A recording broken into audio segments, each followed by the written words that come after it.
දින 30ක් පුරා හැමදාම කෝපි බිව්වොත් මොකද වෙන්නේ? ඔයා හිතන්නේවත් නැති විදිහට ඔයාගේ මොළයයි ඇඟයි සම්පූර්ණයෙන්ම වෙනස් වෙනවා. පළවෙනි දවස සම්පූර්ණයෙන්ම රසායනික ක්‍රියාවලියක්.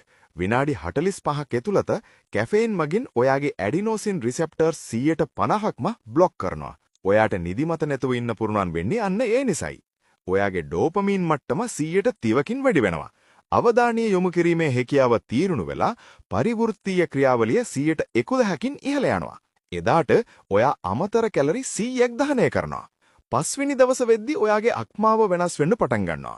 කෝපි නිසා ඔටෝෆැජි කියන ක්‍රියාවලිය පටන් අරන් ඔයාගේ සෛල නිටතින්ම පිරිසිදු වෙනවා. පරීක්ෂණ වලින් පෙන්වලා දීලා තියෙනවා හැමදාම කෝපි බොන අයගේ අක්මාවේ එන්සයිම මට්ටම 125කින් වර්ධනය වෙනවා කියලා. මේ කෝපිවල තියෙන සංඝටක දිරවන නිසා ඔයාගේ ඇඟෙන් 115ක් වැඩියෙන් ප්‍රතිඔක්සිකාරක නිපදවනවා. දෙවනි සතියේ වෙන්නේ වෙනස්ම දෙයක්. මේකට හැඩගැහෙන්න ඔයාගේ මොළය තවත් 120කින් අලුත් ඇඩිනෝසින් රිසෙප්ටර්ස් හදනවා. ඒ නිසා තමයි කලින් බීපු කෝපියකින් ලැබුණු ගැම්ම දැන් ඒ විදිහටම නොලැබෙන්නේ. ඒ හැඟීමම ගන්න නම් ඔයාට තව කෝපි ඕන වෙනවා. හැබැයි ඔයාගේ කෝටිසෝල් මට්ටම 115කින් අඩු වෙනවා. ඒ නිසා දවස පුරාම එන මානසික පීඩනය ඔයාට හොඳට දරා ගන්න පුළුවන්. 30 වෙනි දවස වෙද්දී ඔයාගේ හෘද රුධිර සංසරණ පද්ධතිය මේකට පුරුදු වෙලා.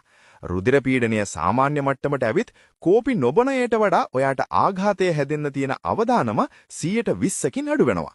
මතක ශක්තිය මනින පරීක්ෂණවලදී ඔයාගේ මොළයේ ක්‍රියාකාරීත්වය 112කින් හොඳ වෙනවා. බඩවැල් වල ඉන්න බැක්ටීරියාත් වෙනස් වෙලා. දැන් ඔයාගේ ඇඟේ 108ක් වැඩියෙන් හිතකර ශුද්ධ ජීවීන් ඉන්නවා.